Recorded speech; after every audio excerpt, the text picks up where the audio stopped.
That's Harold and Eva's. Frank and Ruth. Despite her age, Margaret Ann Publicover is on top of her game.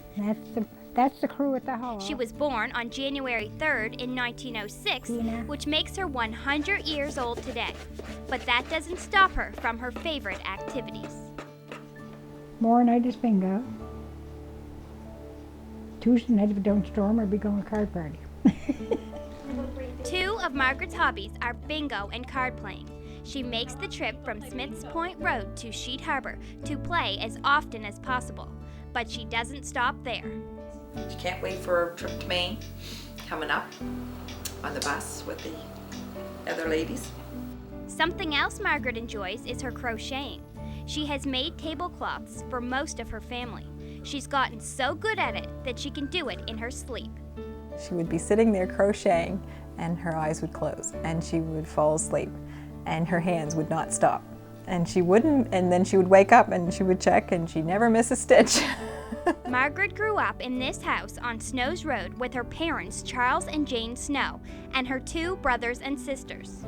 I was 11, I know that. Margaret Snow was married when she was 21 years old to Earl Publicover. Earl fished for a living, and they raised 13 children together. In Earl fished, I put the gardens in. If there was a baby in the house, mostly was a baby in the house, I put it in the carriage and set it out in the field. Earl passed away at age 82 almost 25 years ago, but the family still has fond memories. I remember stories that my father used to tell of how there was no wonder that they had 13 kids because the house would be full of people and Dad would call him Earl and say Earl would get up and head upstairs and say, Margaret, it's time for bed. And they would go upstairs whether there was a room full of people or not and they'd go to bed. Margaret's family is so important to her. 35 grandchildren and 47 great-grandchildren. There's 5 great-great. She always had like a gleam in her eye whenever she talked about somebody in her family, whether it was her grandchild or her great-grandchild or her great-great-grandchild. If someone was born or something was going on with them, she would always have this smile and gleam in her eyes. And one of the newer contributions to the family for Margaret to be proud of was a set of triplets. I got triplets in the family now. Margaret has lived through both World Wars and the Great Depression. She has seen the world at its highest and lowest points. The Halifax explosion, I remember interviewing her for school about that. I got up and I went out in the pantry and I said to my father was there. I said, Dad, I said, here's my aunt, that's just Mama's sister. Aunt Katie coming down the path. She come down, she said to Dad, she said, Charles, she said, I think Halifax blew up.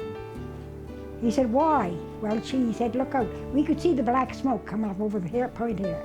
He said, look at the black smoke.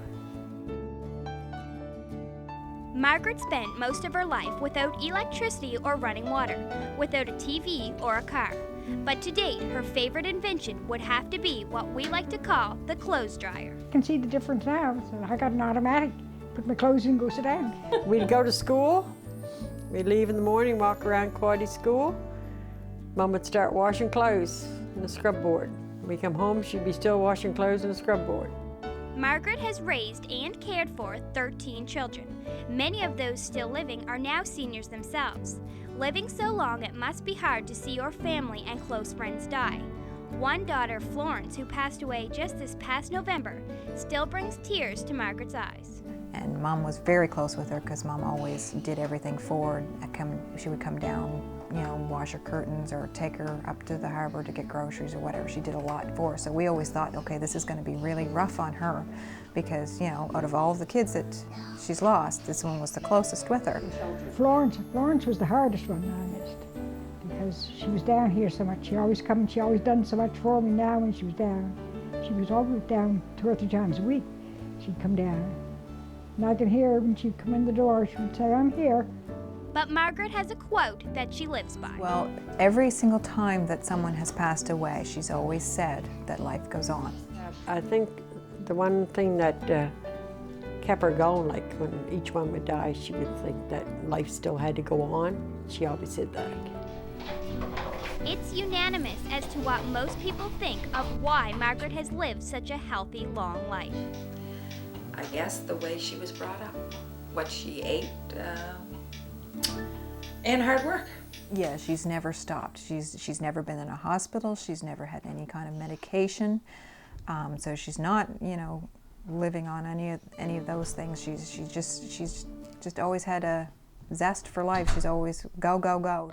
Dr. Brad Atkinson agrees. Well, a lot of it comes down to her family, and a lot of it's genetic, and a lot of it's just because she's been an active lady all her life and hasn't sat around spending her time eating potato chips and watching TV. She's out and going and being active. He said I was perfect, he told me. He said, whatever you're doing, keep on doing. What's Margaret's explanation? Don't take nothing.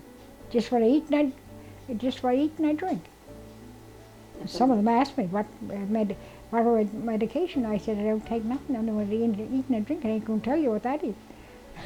One reason may be that Margaret has never touched cigarettes, but a drink, she says, will never hurt anybody. She likes her coolers. And then they have the orange ones too. Oh, they have all different kinds. I've tried several. Margaret has always been one for baking, and her family can't get enough of her chocolate cake made from scratch. She still even bakes her own bread. Baker's bread just doesn't taste the same. Baker's bread's only good enough for toast.